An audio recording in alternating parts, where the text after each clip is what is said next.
De pronto comenzó a aparecer en los medios de comunicación, pero los occidentales, aquellos caracterizados por Estados Unidos y sus países aliados, el nombre de Alexei Navalny, un empresario ruso que se dio a conocer a través de las redes sociales, un blogger. Para que tengan una idea, según estudios de opinión, Navalny en el 2011 era conocido solo por el 6% de la población rusa, es decir, de 144 millones de habitantes, menos de 9 millones sabían de su existencia. Una noticia comenzó a correr. El opositor Navalny fue supuestamente envenenado. Adivinen por quién. Por el mismísimo Vladimir Putin, a través del Kremlin. Le habrían suministrado presuntamente un agente químico conocido como Novichok, que en menos de 10 minutos mata a una persona. Pero curiosamente, Navalny logró sobrevivir. A petición de su esposa fue a parar a Alemania, donde el personal médico dijo que no había sido envenenado, hasta que el caso llegó a un laboratorio militar que determinó sin informe que sí había tenido contacto con ese agente químico. Eso sí, no le dieron las pruebas a Rusia, que las pidió incansablemente. El argumento: podrían descubrir los secretos de la inteligencia alemana militar. Navalny retornó a Rusia y al llegar lo detuvieron por los delitos de estafa masiva y un hecho doméstico civil de cualquier país. Frente a un delito, lo convirtió la Unión Europea, Estados Unidos y sus socios en la excusa perfecta para atacar a Rusia. Un solo hombre fue el detonante de amenazas de sanciones a esa potencia. El fondo del asunto es paralizar, por la supuesta violación de derechos humanos, la construcción del gasoducto Nord Stream 2 que Rusia construye en sociedad con Alemania y que desplazaría el mercado estadounidense de la exportación de gas licuado a Europa. Así que estamos nuevamente en presencia de la estrategia del soft power, el poder blando, una forma de guerra donde construyen personajes que sirven para socavar los estados-nación, en nombre de la libertad, en nombre de la democracia y en nombre de los derechos humanos. La guerra blanda. Pongamos el punto en la I.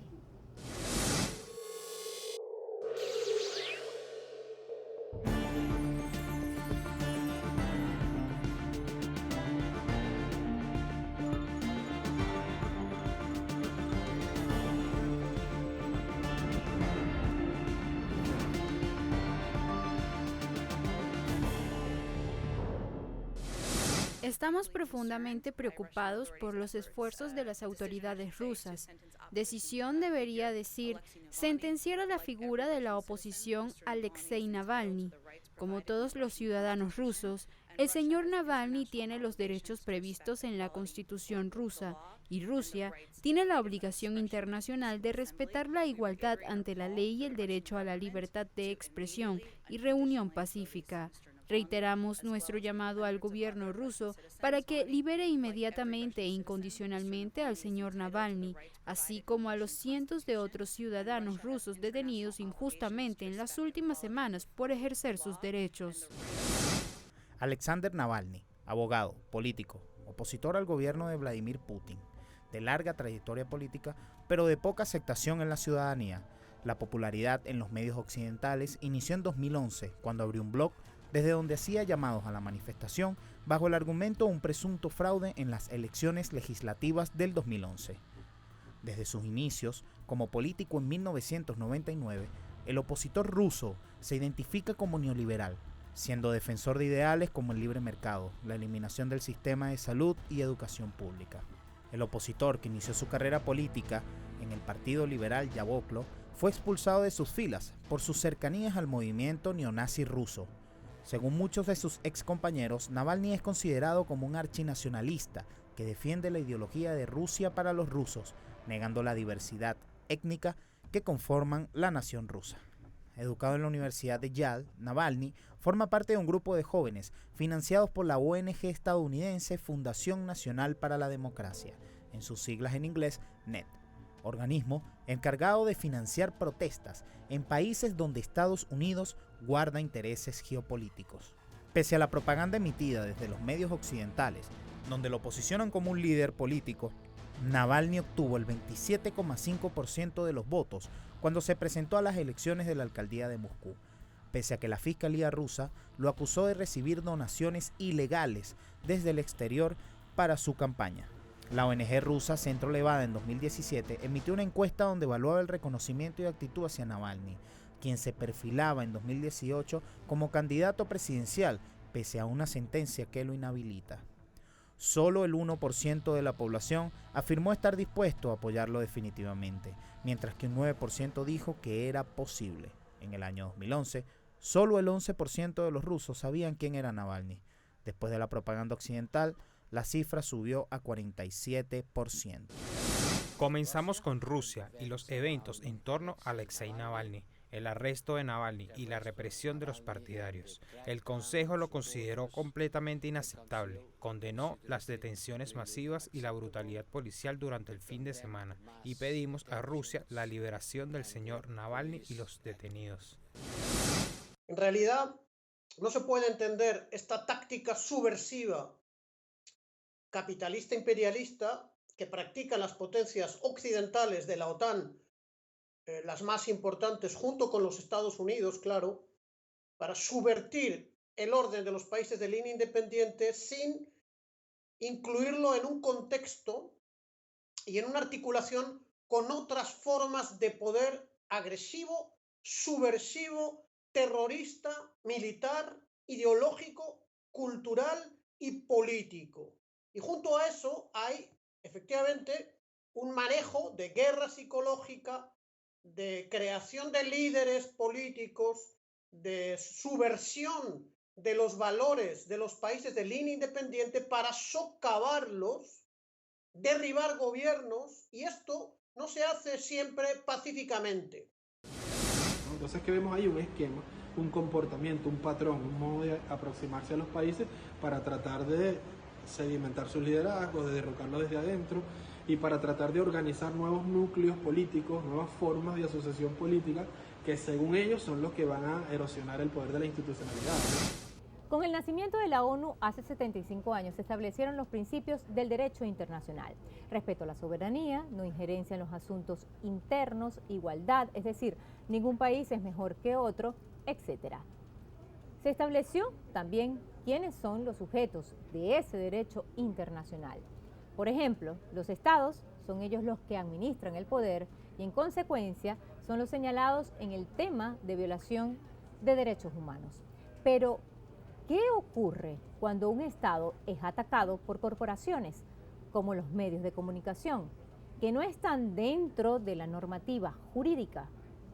¿Qué pasa con las ONGs que aun cuando están reconocidas por las Naciones Unidas, no son sujetos del derecho internacional, sino más bien son usadas como instrumento para atacar a los países, como ocurrió en Libia?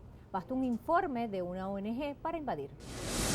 Durante 3 décadas, Estados Unidos, a través del Instituto Nacional para la Democracia Estadounidense, por sus siglas en inglés NED, extensión de la CIA, financia una red de ONGs en todo el mundo, establecidas en universidades y en los sectores más vulnerables de la sociedad. La captación y entrenamiento de jóvenes relacionados a sectores de la oligarquía para luego ser enviados a Estados Unidos persigue un solo objetivo: instaurar una oposición mediática para derrumbar gobiernos. Las ONGs aupadas y protegidas por las normas del derecho internacional sirven como instrumento de los lobbies financieros para financiar propaganda, logística para las manifestaciones y, en casos de mayor desestabilización, armas de fuego y destrucción masiva. Expertos argumentan que el mayor fuerte de estas organizaciones no gubernamentales reside en los vacíos legales del derecho internacional, blindaje que paradójicamente permite a grandes potencias instrumentalizar su normativa y sus principios para su beneficio geoestratégico. La imposición de líderes digitales sin ningún tipo de aprobación popular, como el autoproclamado Juan Guaidó en Venezuela, los formalistas de Georgia, los grupos neonazis que actualmente lideran en Ucrania y la aparición de youtubers y bloggers en Eurasia, como es el caso del opositor ruso Alexei Navalny, y Belarus, Svetlana Tikhanovskaya, forma parte de un guión preestablecido por la ONG Canvas, encargada de reclutar y entrenar en Países Bajos y Estados Unidos para que funjan como líderes de minorías, y así armar la narrativa internacional para desarmar a gobiernos como el del presidente Nicolás Maduro Moro en Venezuela, Vladimir Putin en Rusia, Alexander Lukashenko en Belarus y Xi Jinping en China. Todos han recibido financiamiento de la National Endowment for Democracy, todos han pertenecido de alguna manera u otra a redes de ONGs articuladas con el aparato central de financiación de Estados Unidos, que es la NET, la CIA, la USAID y otras fachadas, digamos, menores, pero que están también involucradas. Todos de alguna manera pertenecen a un supuesto nuevo pensamiento político neoliberal que privilegia pues las decisiones económicas en torno al mercado, a las privatizaciones, en torno a la libertad de prensa, a la libre empresa. Todos tienen como una forma de pensar que parece homogénea, ¿no? Porque precisamente está prefabricada, está prefigurada, está ya, digamos, masticada y a ellos les es entregada. De eso se trata. Han nacido nuevos sujetos, más poderosos incluso que los propios estados. Por ejemplo, las corporaciones utilizan a los organismos multilaterales para infiltrarse, dividir y destruir a los estados-nación. Las ONG son un claro instrumento para cumplir esos objetivos. Los financian y, refugiados en el derecho internacional, se instalan en los sectores más vulnerables para atizar conflictos internos. El reclutamiento de jóvenes, principalmente de clase media, quienes exigen estándares de vida medianamente homologables, fungen como soldados de una maquinaria internacional para generar una espiral de violencia que justifique la intervención militar y diplomática de la llamada comunidad internacional. Eso es el soft power, el poder blando, una estrategia de guerra para debilitar a los países en nombre de los derechos humanos. El fin último de estos proyectos es ir contra la estructura de los estados, ir contra la estructura que sostiene, digamos, el poder del Estado, las instituciones, las estructuras de justicia, las estructuras legislativas, las estructuras del Ejecutivo, digamos, los poderes que sostienen a un Estado como lo conocemos, los ejércitos, fuerzas armadas, servicios de inteligencia, toda la estructura financiera de un país, atacarla, erosionarla, quebrarla, minarla, dinamitarla, justamente para que se venga abajo todo el proyecto nacional, y las empresas ahí entonces asumen un papel protagónico y se presentan como digamos, elementos de estímulo y de rescate, como pasó en la Rusia de 1990.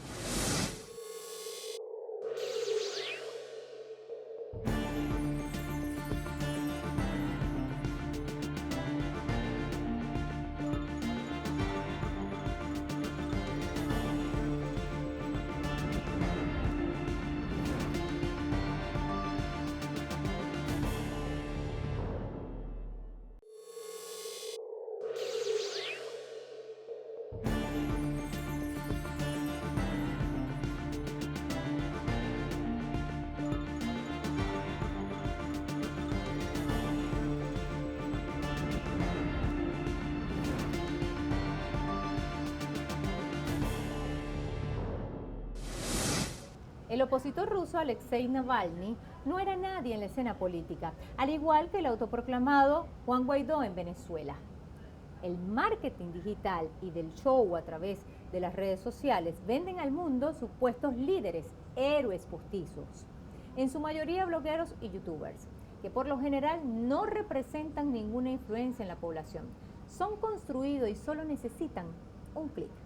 Sin un proyecto de país definido, carentes de experiencia política o un ápice de retórica persuasiva, saltan a la opinión pública utilizando la lucha contra la corrupción y la violación de los derechos humanos como eslogan político y moral. Es un intento de épica que con el tiempo, la fuerza y contundencia de los hechos y la verdad desmontan el espectáculo, pero ya el daño está hecho. La deslegitimación de gobiernos fundada en acusaciones de corrupción, movilización de menores de edad, el uso de símbolos religiosos, étnicos o raciales para atizar conflictos internos y la destrucción de instituciones estatales son las acciones aplicadas por sectores de oposición extremistas favorables a Estados Unidos que los expertos han enmarcado como la doctrina del golpe blando. Fundamentados en la obra del agente de la CIA Gene Sharp, los estudiantes universitarios son las fichas claves para desarrollar una estrategia predeterminada con el fin de propiciar un ambiente de desestabilización y violencia. Los medios hegemónicos son los encargados de construir la trama de una supuesta violación de derechos humanos y la victimización de grupos subversivos, narrativa que sirve de base para la creación de líderes artificiales, instrumentos para permitir un mayor despliegue estadounidense en países donde guarda sus intereses geopolíticos. El éxito de las revoluciones de colores en Georgia, Kirguistán y Ucrania favorecieron la instalación en el poder de oligarquías transnacionales, conservadoras y ultranacionalistas que tienen por objetivo posicionar a Estados Unidos y a la Unión Europea frente al liderazgo creciente entre Rusia y China. A ver, si nosotros empezamos a buscar coincidencias y puntos en común entre Juan Guaidó, entre el líder, entre comillas, ruso, Navalny, este ya está olvidado, pero lo traigo porque fue una figura bastante importante en aquel momento, en 2014, el boxeador Vitaly Klitschko, que fue el que estuvo al frente de las protestas en Ucrania en el Euromaidán del año 2014, Yulia Timoshenko, que también fue una líder ucraniana muy parecida a nivel estético y discursivo a Lilian Tintori. Tú ves que hay una similitud de movimientos, de estrategias, de táctica, de estética, de discurso y de operación y de forma de operar. Si no hay, se lo inventan o lo crean. Con estas palabras, la portavoz de la Cancillería del gobierno ruso, María Zakharova, denunció la estrategia internacional de Estados Unidos para justificar sus ataques.